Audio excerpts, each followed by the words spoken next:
مننه ملګرو، خدای پاک دې وکړي چې ټول به جوړ روغ استئ. ملګرو څنګه کولی شو چې ورډ فایل پی ډي اف ته کنورټ کړو؟ د هر څه مخکې به تاسو ملګرو خپل کروم براوزر خلاص کړئ.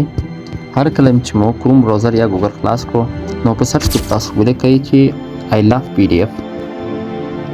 iLovePDF تاسو ولیکئ ملګرو، نو دې ویب سایټ ته به تاسو لاړ شئ. کله چې تاسو دې ویب سایټ ته لاړئ په دا ټاپ کې چې کوم یو ده په دې باندې به کلیک واخلئ.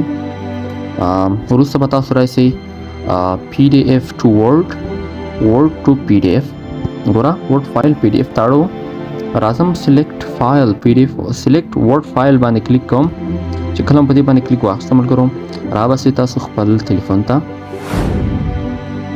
هر هغه فایل چې تاسو غواړئ چې له ورډ څخه پی ډي اف ته کنورټ کړئ نو هغه به انتخاب کړئ. زه راځم په دې ډاکومنټس باندې کلیک کوم. لومړی راځم ډاکومنټس پیدا کوم ملګرو، باندې چې کله ما کلیک واخیسته زه راځم یو ډاکومنټ راخلم چې واړوي فایل ته کنورټ کوم.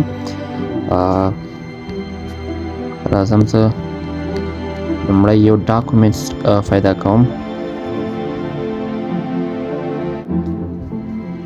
ګورئ دغه د ملګرو دا ډاکومنټس ما راواخیسته. نو دلته چې تاسو دا دلته اپلوډ که کنورټ ټو پی ډي اف باندې به کلیک واخلئ. کنورټینګ ورډ ټو پی ډي اف دا به شروع شي. نو دغه د ملګرو اوس دلته کنورټ شو ډاونلوډ باندې کلیک کوم.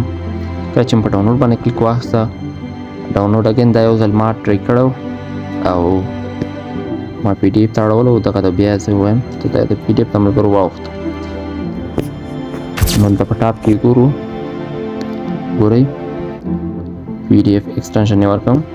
نو په دې طریقه باندې تاسو ملګري کولی شئ چې ورډ پی ډي اف ته واړئ پی ډي اف ورډ ته واړئ. ډېر یو ښایسته ویب سایټ دی، درسره وکاروئ. مختلف پی ډي اف فایلونه کولی شئ په یو کې ځای پر ځای کړئ. همداسې ډېر کارونه په دې ویب سایټ کې تاسو کولی شئ ملګرو.